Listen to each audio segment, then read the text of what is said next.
Yu-Kai, hello. Thank you so much for being on By the Rules. The first time I was acquainted with actionable gamification was actually during a product that I was working on with my friend.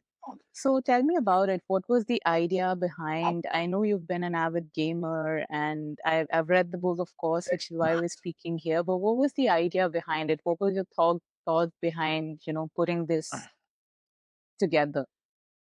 Yeah, so Actionable Gamification obviously is a book about gamification, which is the concept of applying game design to non-game context, essentially making important things more fun and enjoyable. Right. And so, like you said, I was a very heavy gamer growing up, and I spent thousands of hours making my in-game characters stronger and better, and more gold, more wealth.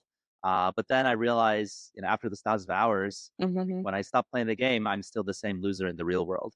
So I thought, hey, why can't there be a game where the more hours I spend on it, the better my Right. real life is? Mm. And so I started deep digging into this concept of gamification since 2003, so more than Okay. 20 years ago now. Right. So that made me an earlier pioneer in the industry. Mm-hmm.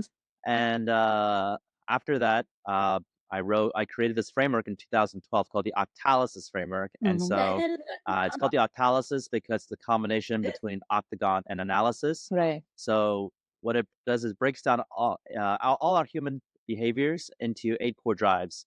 So everything we do is based on one or more of these 8 core drives, which means that if there's none of these 8 core drives there, there's zero motivation. Got No it. behavior happens. Mm-mm-mm. Yeah, and then there's the different in nature between those core drives. There's what we call white hat motivation core drives. It makes people feel powerful and control. They feel good, but Mm-hmm. there's no sense of urgency. And then there's the black hat motivation core drives that make people feel urgent, obsessed, sometimes addicted, but in the long run, people feel like they're not in control of their own behavior, so they might burn out.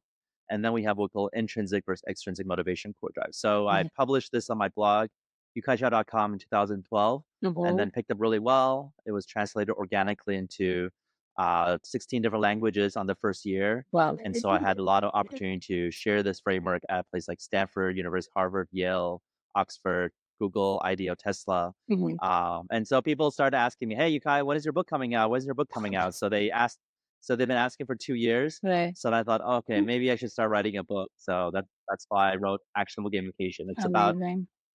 it's very Cool.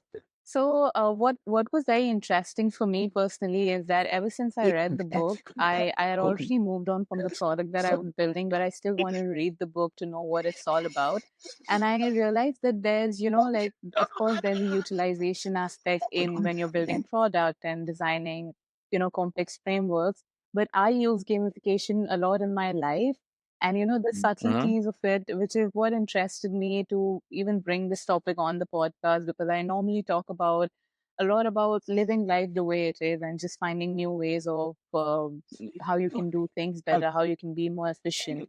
So, in terms of that, is this something that ever struck to you that it wasn't just, in product or in career, but also something that you can apply to life? Yeah, absolutely. And like I said, all our behaviors come from those 8 core drives. So everything we do in life, being productive Mm. or spending too much time on Netflix or becoming a workaholic, those are Yeah. all pushed by those 8 core drives. Right. And actually, my second book, 10,000 Hours of Play, which is Okay. coming out later this year, Mm-hmm. is about turning your life into a game. So lifestyle gamification, which Sweet. is basically exactly the topic you're talking about. That's pretty cool. And you've been teasing around with this Octalysis framework and the 8 core drive. So, if you had to, just sum it up for somebody who doesn't understand, I think I'll divide it into two parts. First is that how do you explain gamification to somebody who doesn't know what it is and why it's being used in a conversation? And then probably if you can give us a little bit into what those 8 core drives are. Sure. So again, the word to gamify Mhm. is to make something more game-like, Right. right? And so people would debate, okay, what does it mean to make something more game-like? Mm. Does it have to have, animation or leveling up or, monsters? Yes. And so in my point of view, gamification is what we call human-focused design as Yes. opposed to function-focused design. It's a system that's created just to engage people, increase motivation, Mhm. and as opposed to focus on efficiency per se. Right. So most systems assume people already have motivation and it figures out how to get from point A to point B effectively. Gamification design is every step of the way is trying to increase more motivation through 8 core drives. And the reason why this is important because there's a lot of things in this world that, again, are very, very important. We want to do it, but we just don't get to doing it because we don't have that drive, right? Right. So that's why a lot of times things in the healthcare space, the finance space, education, Mm-hmm. those are like sweet spots of gamification Mm-hmm. because those are things we know we want to learn how to manage our money better. We Right. know Right. we want to exercise more. We want to learn more, but Yes. we just end up doing a lot of other things that we feel like is fun. Mm-hmm. Occasionally, it's also used in space that are very, very competitive, like retail or e-commerce, where people just need to stand out and differentiate. Right. So yeah, so those are the key components of why do you gamify something? It's because you want to make something important more enjoyable. Hence, a lot of people do it. So companies use it to engage their employees. So they want the employees to work with more passion, excitement, more collaboratively, more creatively. And so then they feel like going to work is like a game. They Mm-hmm. enjoy it. They think it's fun. And also, companies and marketers like to use gamification on their customers or clients where people want to come back to using their products or their apps again and again, 10 times a day, refer their customers. So a lot of our case studies are loyalty programs so that, are just more engaging, more interesting. Yep. So that's why gamification is important. And then into those 8 core drives that I mentioned, the Octalysis framework. So the 8 core drives are basically number one, epic meaning and callings, which is doing something bigger than yourself, like pursuing your faith, making the world a better place, sustainability. Right. Then there's core drive two, development and accomplishment, which is the drive that makes us feel like we're improving, we're leveling up, we're achieving mastery, Yes. which you'll see most of the points and badges people say in gamification fall into. Okay. Then there's core drive three, empowerment of creativity and feedback, which is more about self-expression, meaningful choices, autonomy, and the like. Then we have core drive four, ownership and possession, which is the drive to want to collect something. You want to because you feel like you own it, you want to improve it, you want to protect it, you want to get more of it. So it's collecting, organizing something, or personalizing something so you feel more attachment, hence ownership over that experience. Then we have core drive five, social influence and relatedness. So that's everything you do based on what other people do, think, or say. So it deals with things Right. like collaboration, competition, group quests, social appreciation, gifting. So it also has this relatedness piece. So for instance, if you see something that reminds you of your childhood, you automatically have a higher chance of buying the product. Was that? If you meet someone from the same hometown, let's say you're working abroad, Right. Mhm. you have a higher chance of striking a deal with that person. Mm-mm. So core drive six is scarcity and impatience, which is basically the idea that you want something simply because you can't have it or it's very difficult to obtain. Yeah. So a lot of times we've seen examples where if you tell users to do this thing 1,000 times, they don't care. They do it 0 times. Mm. But if you say you're only allowed to do it 3 times, then they actually want to challenge the limits and just do 3 times. And they're upset you don't let them do it number four, Was that? number five. Right. So if you tell users to share your app to their Mm. friends, Mm. so sometimes they'll say, hey, I know it's good for you, but how's it good for me? Are you going to pay me like a referral fee or something? Mm. But some companies say, all right, you have 3 exclusive invites. Got And then it. they're like, oh, now they're going around and go on social media. Say, hey, who's one of my 3 buddies? Who wants my 3 super exclusive like invites to Gmail or Clubhouse or Yeah. anything? Yeah. Yeah. So by placing a limit to how many times you can do something, you actually create desire to do it. Weird. Then we have Core Drive 7, unpredictability and curiosity. So that's basically because you don't know what's going to happen next. You're always thinking about it. So this is obviously heavily utilized in the gambling industry. But whenever Mm. you have a sweepstakes program, a lottery system, a mystery box Easter egg, raffle ticket, you have this core drive. It's also the drive that makes us want to finish a book or movie, which is why we don't like spoilers, right? Mm. We don't want to know how it ends before we're ready for it. Then we have core drive 8, loss and avoidance. It's a pretty straightforward one. It's just you're doing something to avoid a loss. You don't want something bad to happen. It's the Mm. fear core drive, and it's pretty well studied there. So again, those are the 8 core drives, and everything we do is based on one or more of these 8 core drives. So if there's none of them there, there's zero motivation, no behavior. Yeah. And then, like I said earlier, it's graphed on an octagon shape for a reason. There's the top ones, we call them white hat motivation Right. core drives, bottom ones, black hat. So then this is very interesting. So for instance, if you look at the right bottom, that's core drive 7, unpredictability and curiosity, right? Mm-hmm. So it's Mm-hmm. right brain intrinsic motivation, which means our brain enjoys it, and then it's on the bottom, so it's a black hat, which means we feel out of control. So Right. this is, for instance, why you would want to go to bed at 10 p.m., but then you binge watch Netflix or some TV show until 3 in the morning, right? Your brain Okay. enjoyed it, Yeah. but you felt out of control. Got it. Whereas if you go to the left top, Mm-hmm. that's core drive 2 development and accomplishment. So Mm-hmm. that's white hat extrinsic. So white hat meaning that you feel great as long as you feel progression, like you're hitting new milestones. But it's Right. extrinsic, which means you don't necessarily enjoy the activity itself. You just want the progress. So the moment you hit a plateau, like you're not progressing much anymore, you Mm-hmm. don't enjoy it anymore. You don't want to do it and you burn out. So the Octaves framework is not only thinking about how do you create motivation behavior, but also understand the nature of it. Is it long term? Is it short term? Is it Got intrinsic it. and or is it extrinsic? Got it. Very interesting. I think the way you've explained with examples in the book also illustrates how, we see it. We probably see it everywhere around us, but we don't realize what aspects of life actually around us is gamified. I think a great example of that is like the loyalty points that you mentioned that somebody is acquainted with. And so, talking about the book, I was recently looking at an interview or talk that you were doing recently where you mentioned that you're very eager to sort of do an edit of the book and also diverge into the Web3 and metaverse space. So when we talk about that respect of, say, gamification in specific, how different do you think that would be given how the world is rapidly changing and, the kind of innovation that we're seeing around us today? Yeah. So the 8 core drives is basically how the brain gets triggered by outside stimuli. Mhm. So the brain doesn't necessarily care how are those 8 core drives delivered. Right. Sometimes Yeah. it could be through email, it could be a person Right. talking to you, it could be a mobile app, or it could be Right. VR, right, in the metaverse. And the thing is that sometimes you're in the VR, and at the beginning, you're like, oh wow, this is so cool, right? So there's core drive 7, unpredictability and curiosity. It's like novel, it's different, Yeah. it's different. But then afterwards, after like 35 minutes, like, okay, yeah, I guess I'm good. Here you go. Mhm. I'm gonna give the headset back, right? Because Mm. there's no other core drives, there's no social appreciation, there's no strategy, there's no activity going on. Mm.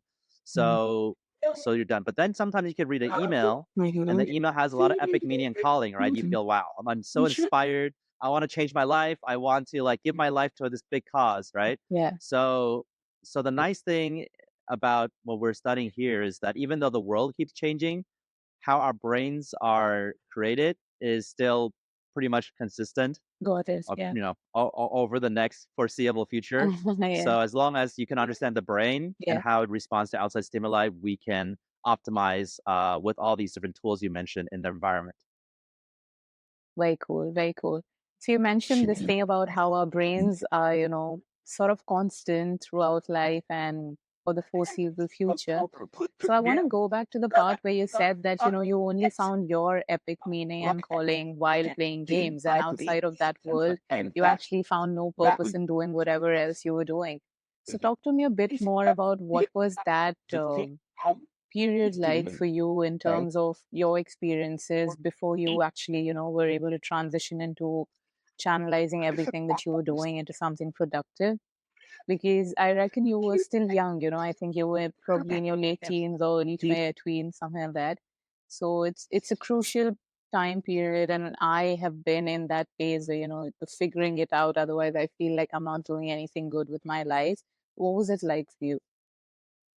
Yeah, so I think I was about 16 years old when I figured out the gamification piece. And so it is true. Like when you're a student, you don't feel like you're doing anything that important. You take a test, Yeah. right? And then it's over. And then it doesn't matter. You change to the next semester. The only that matters is that, oh, your GPA, your grades gets lower and you can't get into a good college, which is terrible. Yeah. Right. But it doesn't feel like you're doing anything to change the world, to make the world a better place. It just feels like you're just trying to avoid getting in trouble, not disappointing people and Mhm. yourself. And so I think in games, you feel like you're making a difference. Like the game is always like, hey, the world's about to end, but somehow you're the only person qualified to save the world, Right. right? And you feel like, yes, I have agency, I have meaning, I have purpose, I want to do these things. Yeah. And even if you're in like a guild, right? It's like, oh, my teammates actually need me. They actually need me. If I don't show up, then they Mm, can't complete the mission. So right. you feel a sense of importance. Sometimes even grown-ups, they get stuck in that where they have a family, they have kids, Mm-hmm. and the family's like, hey, you should do this for the family. It's like, no, no, no, I have to join the raid right now because they need me. And it's like, no, Right. your family needs you, right? Right. And this is where they still get stuck in that game where they feel more important and more meaningful, and they like they feel appreciated.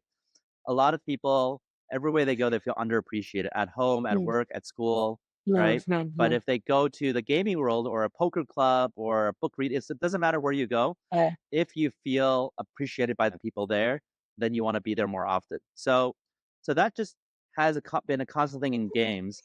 And so my epiphany is that, okay, wait, I'm playing my life as a game. My life, and so if my life is a game, then when I'm playing actual like games, video games, I'm really not doing anything. I'm being idle in this game, just Mm. standing there, being like silly, wasting my time. I Got should it. like no gamer will accept this. Every gamer will say, no, don't stand there. Go out and kill monsters and get experience and level up, Mm-hmm. right? So then I start seeing like, oh wow, yeah, I have to make sure every hour that I'm living my life, I'm doing something productive and growing, learning the right skills, building the right alliances, and tackling the right quests. And so that gave me a lot of drive to push forward and start companies, write books, and Sweet. do all these different things.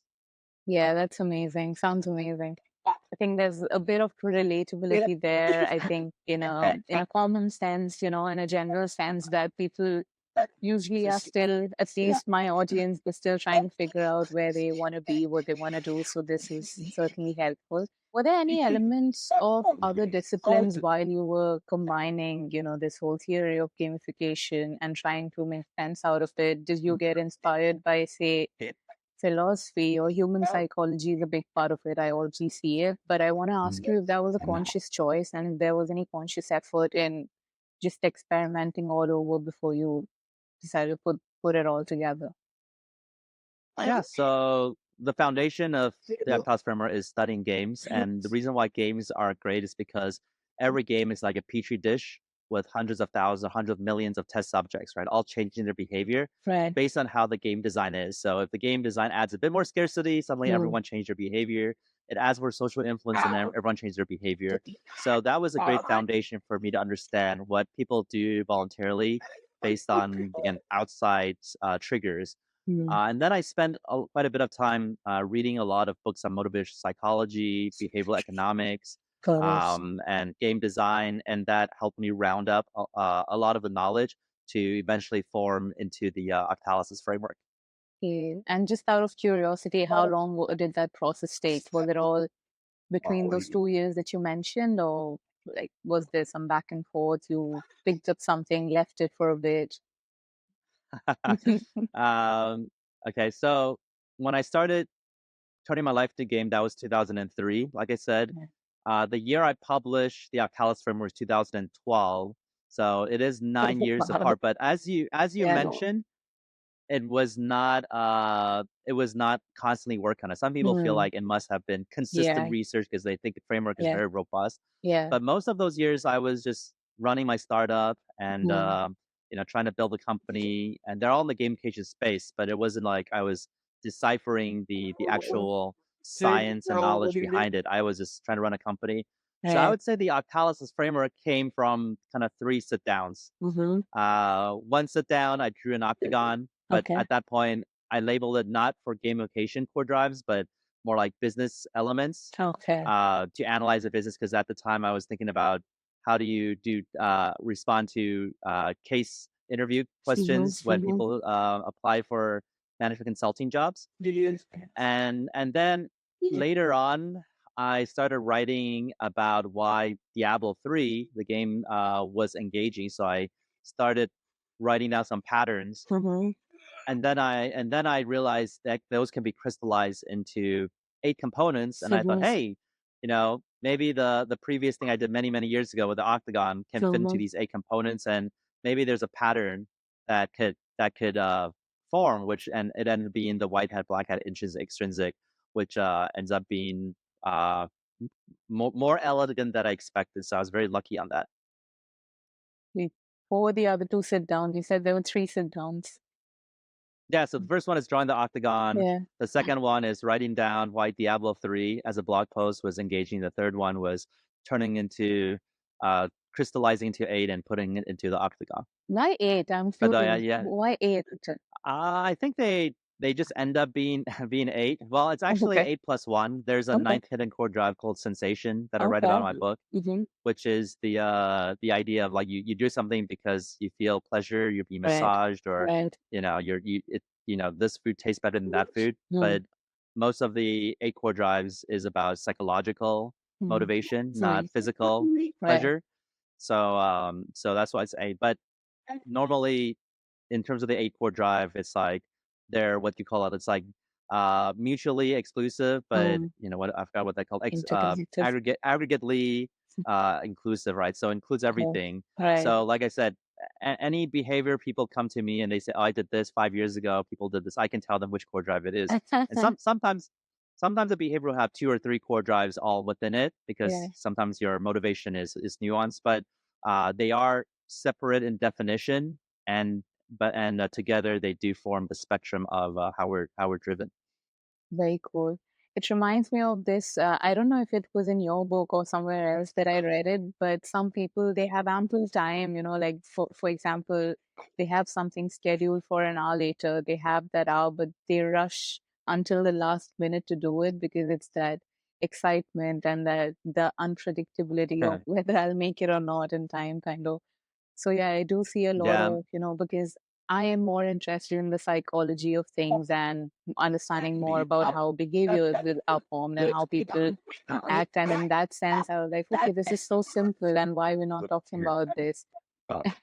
And so when I try to bring that to in terms of utility, in terms of daily use, I'm going to give you three specific situations for three specific age groups, and I would like you to tell me how this person can gamify their lives or, even borrow from elements of gamification.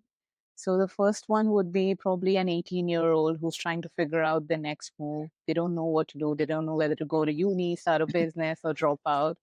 So what would you suggest to them? well, and so if we look at the Octalysis framework, you want to first define desired behavior, and those 8 core drives motivate them to do those desired behaviors. So we're Mm-hmm. talking about a person who doesn't know what his behavior should be. Right. So that actually would need to go to my second book, 10,000 Hours of Play, Okay. because that's a 6-step process to turn your life into a game. So step one is finding your game. What Mm-hmm. do you want to do with your life? Step two is knowing your attributes, knowing what you're talented at. Step three is identifying your role Right. in the game, like what Right. what occupation or what role should you be playing. Step four is enhancing your skills. Now you know your role. You need to Mm-hmm. improve your skills. That's built on your attributes, your So, talents, right? And then it's to build alliances, meet people who are playing the same game but have complementary skills to you, so you can yeah. work together and grow. And then finally, achieve quests. So tackle the things that help you improve the skills you need to learn, Mm-hmm. build chemistry with your teammates, and get closer to beating the game. So now it's a step-by-step process to knowing what you need to do and being really, really good at it. So this person you mentioned is pretty much on step one. They want to Mm-hmm. figure out what their game is in life. Right. Right. And so what I usually recommend is, there's a variety of methods, but one I like the most is kind of look for role models, Got it. see who inspires you, right? And Got if you it. don't know who inspires you, I think just go through a lot of people's stories, read Mm-hmm. biographies or YouTube. There's people that just talk about interest, and it's like, wow, I'm really inspired by this person, or even just movies. I'm Mm-hmm. inspired by this movie character. Now, it doesn't mean you have to do the exact same thing as they do. So, for instance, if you really like Braveheart and you like how William Wallace in his like overthrowing the British Empire and freeing the Scots, right? It doesn't mean you need to now practice your sword skills and charge in and try to overthrow our government, but it at Yeah. least allows you to know, like, okay, I actually feel very touched when I do so. I sacrifice myself for a bigger picture, Mm. right? Yeah. For patriotism, I want to create more liberty to Mm. people's life, give people more freedom. Mm. And then you can start looking at, okay, who actually did a good job on liberating people, giving people freedom. You can look at, for instance, Gandhi, right? You can Got look it. at different Yeah. people and say, oh, well, how did they go take this path? Gandhi Mm. wanted to just be a lawyer, right, in London. And but his attributes, his talent didn't support it, so he was really shy in court. So no one wanted to hire him anymore. And so he had to press the reset button and go to South Africa to try again. And on the way of South Africa, he encountered a lot of racism. So Mm. that's when he decided to change his game. Hey, I want to Mm. my game is no longer to be a successful lawyer, is to create more equality in the world and liberate people at my home country, India. And that Yeah. when he changed his game, he changed his life, and that's why he became this legendary person we know of, because he didn't just want the game of being a lawyer, Right. right? And so this 18-year-old can look through these stories Mm. and then jump to one to another and start understanding what they're passionate about, what actually makes your life meaningful. Mm. People around you will tell you, oh, go for the thing that makes the most money, but you Yeah. know plenty of people who make money but are miserable, or they Yeah. feel like the life's empty. Yeah. My analogy is money is like fuel for Mm. your life, right? You use the fuel to get to your destination, Yeah. but the fuel should not be your destination, right? Got it. Yeah. That makes If 100% you're sense. Yeah, so if you go get fuel Mm. just so you can get more fuel, so you have fuel to get to more fuel, and then just becomes a circular life, and it's Yeah. almost depressing, Yeah. right? And so Yeah. you want to be very clear, what is my life goal? What is my actual destination? Yeah, and then you want to make money because you want to be resourceful Yeah. to get to that destination, but you should never see the resource itself as the final outcome. So that's the advice I would give an 18-year-old. Amazing. I love that answer, especially because it encourages people to experiment and find what their game is, like you said. And I also like what you said that at any point you can say to yourself that this is not the game that I want to play and I want to change the game that I'm playing and then look in that direction. Okay. So the next person is somebody who's say 23 to 25 and they are in their jobs, like you said, probably making a lot of money, but they're not happy, they're not fulfilled. And they either want to again do something of their own or change jobs or probably move to a new location. So that will be the situation. Yeah, okay. So I think it's still the same 6 steps. Hmm. And again, 10K HP is what I call Yes. 10,000 hours played, 10K HP. So at this point, they kind of have an idea what their game is, but you know, maybe they know this is not it. This is not the game they should be playing. They Mm-hmm. might have a better understanding of the attributes, what they're talented at, because they've seen like, oh, maybe I'm Yeah. pretty talented at this and not so talented at that. This is where there's third step, right? Identifying a role is the biggest component. Like you don't know if you're in the right role Right. in your game, Right. and so we talked about there's 4 layers of the role. There's the aspiration role, which is who do you want to be? And I think who do you want to be is more important than anything else. Like if Mm. someone tells me, hey, I'm working every day to one day become the president of the United States, right? Then in my mind, I'm not thinking about, oh, he's an accountant or he's a lawyer or Yeah. I'm thinking, okay, that guy who's trying to become the president, right? Mm. Of course, like I said, he has to be taking actions every day. If he just Yeah. says it, I'm like, oh, then he's the dreamer, right? He's just a dreamer.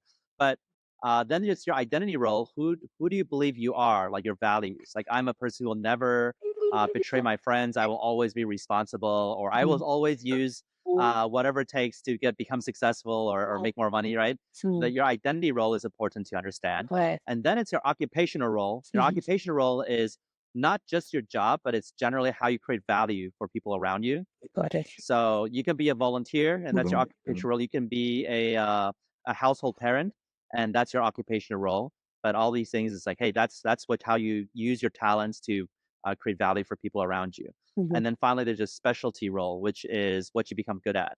Mhm. Sometimes your specialty role, your occupation role is not aligned, Mhm. right? It's like, hey, this person works as an accountant, but he's an amazing guitarist, Mm. right? Or he's amazing at playing Magic the Gathering. It's like, well, he's only so at his occupation, but is amazing at something else. So Yeah. then the question is, can there be some kind of alignment? Or he could be like a hybrid. Like I keep talking about, when you have synergetic skills together, that carves out your space. So if you're an accountant that plays the guitar really well, you can use that to, differentiate your brand. Like, hey, I'm the musician, accountant, yeah, and I like to play songs about accounting, and it's interesting marketing. And then if you're an artist, a musician, like, and you don't want to deal with that, I'm here to help you, right?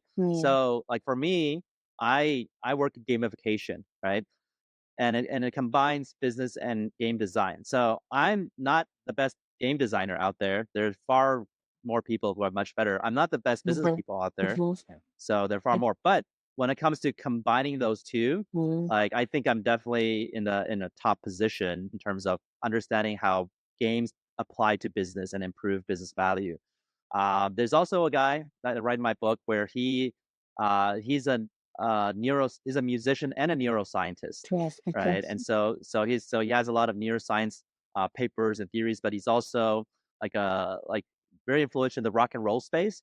So then he has that merged unique role in this world, and so he one of his famous book is "This Is Your Brain on Music," right? So it's merging the two, and I think altogether his books sold I think 3 million copies, which is pretty quite impressive. My book only sold 100,000 copies, so yeah. So you can carve out that niche when you feel you're combining synergetic skills. So okay, so now back to this guy who is a guy or gal who is in our early 20s, trying to figure out what they want to do. You can think about how do you do a role transfer and a role transfer. So you want to think about, okay, again, what is your game? What are your attributes and your talents, and what are your skills? And if you just choose things that you have attributes and skills, but you don't, it's not your game. That means we call this as the expert zone, which means you're an expert, but or this is sorry, the trade zone. You're trading, you're making money, but you're not passionate about it because you're not actually doing what you're passionate about. And then if you have the skill and you have the game, that's when you are passionate, but you might not be the best in the world because you don't have the talent, right? You have years of skill and ability and education, but you're not the most talented at it. So you want to think about where to move. So one great example is actually my business partner, Yoris Birda. He started off as a diplomat, as in the Netherlands. So his game when he was very young was that he wanted to increase peace and also help the war torn places. The people who are affected by the war. And so he's in Europe, and so he was like, well, one of the things that I care a lot is the tension and conflict in the Middle East. So that was his game to understand that, and so when he was a student, he decided to go to school first in Hamas to learn about everything there, and then he went to an Israel school to learn about everything there. So he wants to understand both sides, but of course, both sides call him a traitor at that point. But then he became a diplomat, and because of a game, he went to every area that was dangerous. Most diplomats want a very stable career, safety, secure, because you work for the government. But he's like, okay, there's a conflict there. I want to go there. So he went to I think might be Sri Lanka, where he went in the mountains full of rebels pointing machine guns at him, and his job was to convince them to put their guns down to join the military. Because the civil war has already ended, but they don't know yet. So he's doing that, and he felt he was making a difference, and he became very, very successful. He trained the NATO team and many different things. But then he felt like, okay, well, it's still too slow as a diplomat. There's a lot of paperwork. So then he changed his game and says, I want to go into business and try to be successful. So he joined PwC, PricewaterhouseCoopers. Again, so at that point, he had zero experience in business and corporate environment. But he's just like, I have a new game. I think this is too slow, so let me go there. And then within a few years, he brought in like a big client, a $12 million deal, and it was his contact, and he did negotiate. He did everything, but they gave him I think a $30,000-$40,000 bonus only. So he felt like bringing value there was not rewarded proportionally. Right. Makes sense. So then at that point, he changed his game again, and he changed his role specifically because he still wanted to figure out how to be successful in business. So he became a headhunter because he believed that, hey, if I connect great people to great companies, the more more I do it, the more I'll get rewarded, right? It's Right. proportional to your success. So Mm. it's kind of like a game, right? The game doesn't care your seniority. It just cares if you perform. If you perform, you get rewarded. So then he made a little over $1 million in a couple of years. Sweet. But at that point, so he was successful, but he felt like again he wasn't passionate about what he was doing. So so he decides to semi-retire to Bali and start surfing every day. Sweet. And so then he that's when he started thinking about, okay, what has always been interesting to me. So he thought about all the nonfiction books that he read Okay. that were engaged that was the most interesting to him. And he realized all of them had something to do with human psychology, motivation. Mhm. And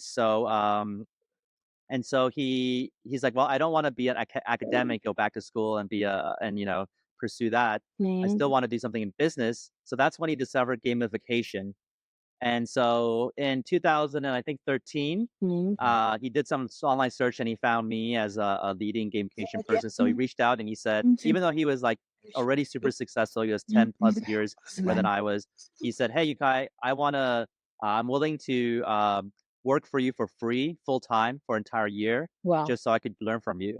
Yeah, Sweet. and so for me, it's like, wow, very almost no one could like literally no one had been able to give Yeah. that kind of offer. So I'm like, oh, let's try it out. Yeah. So we did through the year and things went really well. So I basically wanted to be an intern, right? Mm. And so afterwards we became business partners and started Octalis Group together. So um the key of this lesson is that this person, Yoris Bierda, he constantly felt that, "Oh, well, I'm not at where I should be," and Mm. he took a leap into something that he had no experience with. But even though he had no experience and no skills in, he had attributes in because in his diplomat job, he learned how to engage with people, right? Persuade people, calm them down, interact with them. So he's growing those skills. So Mm. that was helpful for his PwC at Mm. PwC, where he learned how to sell more, right? Sell things.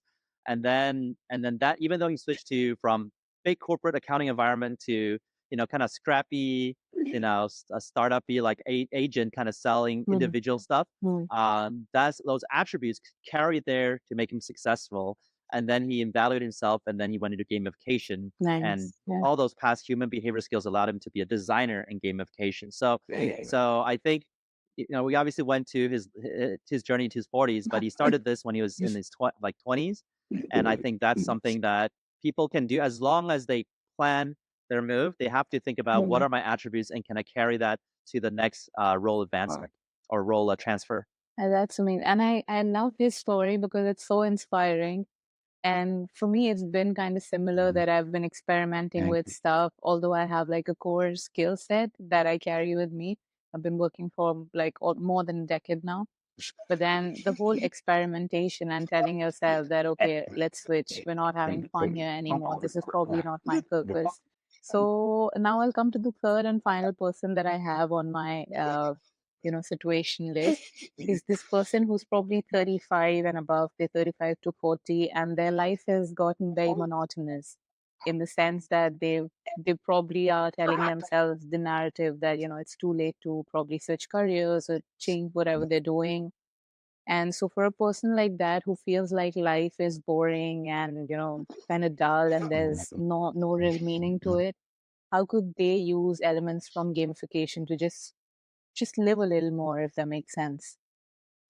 Yeah, so obviously what I just talked about earlier, what yours Bearda did, look at what he really liked, what made a difference, and then jump into that is valid. But I already covered that, so let's go to another one, which Yeah. is step 5, which is building alliances. So Mm-hmm. if you Mm. feel like your 40s, your life is doing okay, but kind of boring. Yeah. You want to surround yourself with different people, go into different circles, and that will push you to a different lifestyle. So, example I'll give, and I write about these examples in my book also, is Leonardo da Vinci. Okay, so Mm-hmm. Leonardo da Vinci, he is extremely, extremely talented, has a lot of attributes, and have a lot of skills. Okay, so a lot of things he did in his life was independently invented by humans, 200 to 400 years later.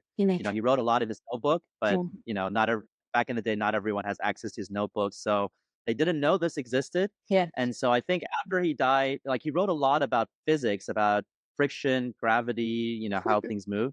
And it was only 150 years later afterwards when Newton got by the apple. Okay, Mm. and Da Vinci made mechanical uh, people who can walk in a direction and change one direction. They made mechanical cars. He invented a tank and the helicopter. So he invented all these different things. So it's incredible, right?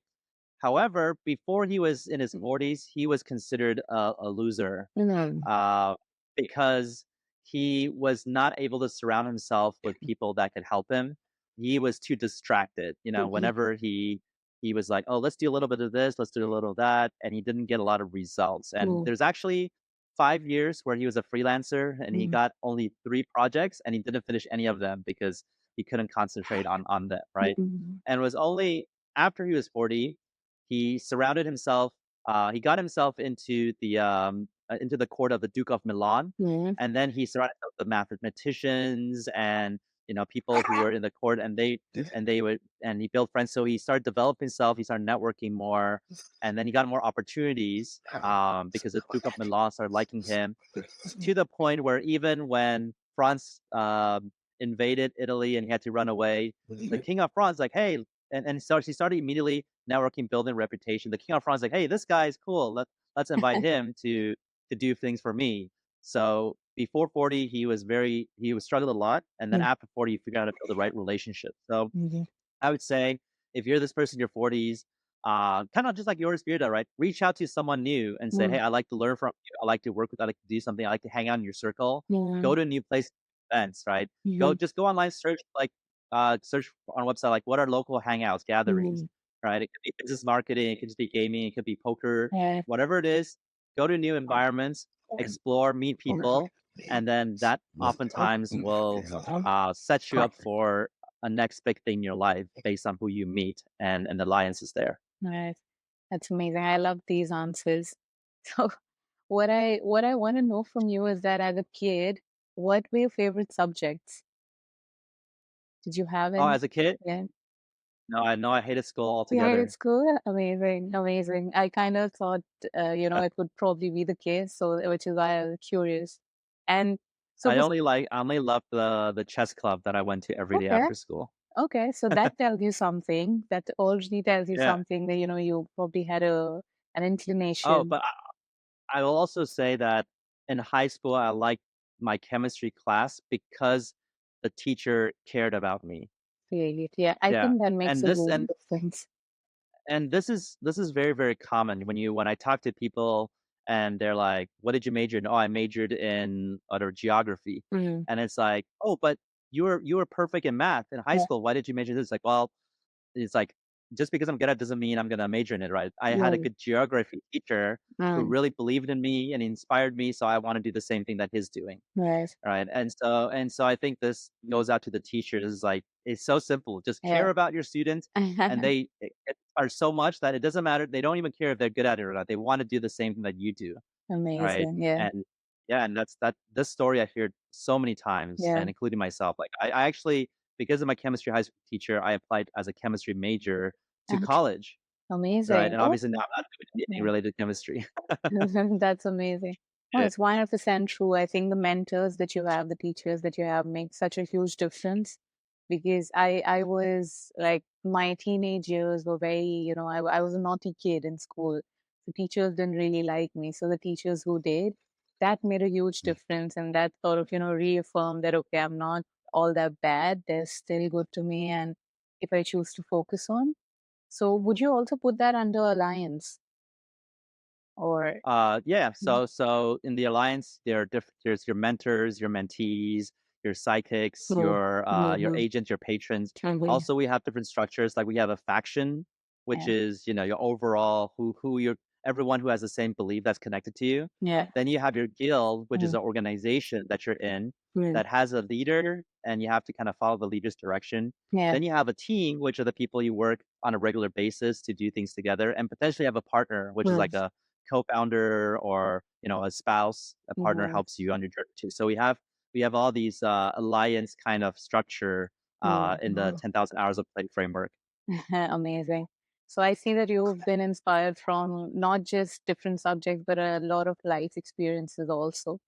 So that's amazing. I think that's the journey behind every entrepreneur, everybody who becomes successful. I think a key quality is that they're open to the learning and they're open to change when it comes and they're not reserved in their ideas. somebody who's doing games for, life, work, and everything. What do you do for fun then? Like I said, I like to play chess. Okay, I still play games. I nice. like to rate and watch movies, anime. I recently started enjoying anime, but I'm trying to not watch too much because I need to finish my book. Yeah, and I like to spend time with my kids. I have Nice. 3 kids now. Oh, sweet, sweet, sweet. That's lovely. And when did the book come out, you said? You s- I think in October is when okay. they'll come out. Okay. 10,000 hours of gaming, Of play, yeah. of play. Amazing. And how is it different from actionable gamification in terms of, what value addition does that give versus actionable gamification? Yeah, so as I mentioned, actionable gamification is about designing experience for other people usually. Mhm. It's like you're a, product manager, you're a marketer, you're a teacher, you're a politician, and you wanna create a system for other people in the system to be engaged and motivated. Mhm. 10,000 hours of play is that you could be like you said, you could be a high school student, you could be someone who's 60, Yeah. and it allows you to live your life to the fullest through Mhm. a game, framework. Amazing. I'm looking forward to that. And Yukai, this has been absolutely amazing. Before we end, I just want to ask you, is there something that you want to bring out in this conversation that you think we didn't cover in the whole, umbrella of whatever we were talking about? No, I think we covered a lot of interesting things. You're the Yes. first person who would quiz me on the spot with 3 different cases. Sometimes you say, "Hey, can you give me a quick sample of this?" I'm like, "Okay," but you're like, "I need you to answer the spectrum, the 3." Yeah, So, yeah. yeah, like on the spot consulting. Yeah, amazing. I just wanted to make it a more relatable to anybody who's listening to this. So, Yeah, yeah, yeah, that it's was the fun, idea. and then obviously it wasn't like, "Oh, how do you solve this technical problem?" It's like, "Hey, Yeah, this person, who's lost, what they should do." So I yeah, think it's fair, but it's yeah. just more, it's interesting. I haven't encountered that before. Right, right, right. Again, thank you, thank you, thank you so much for being on By the Rules. And I wish you very, very, very good luck for the coming book. And I'll link the blog also, which I think is an excellent resource for people who are interested in gamification and also just to get in touch with you and be a part of the community, as you mentioned earlier. So thank you for that. Sounds great. Thanks a lot.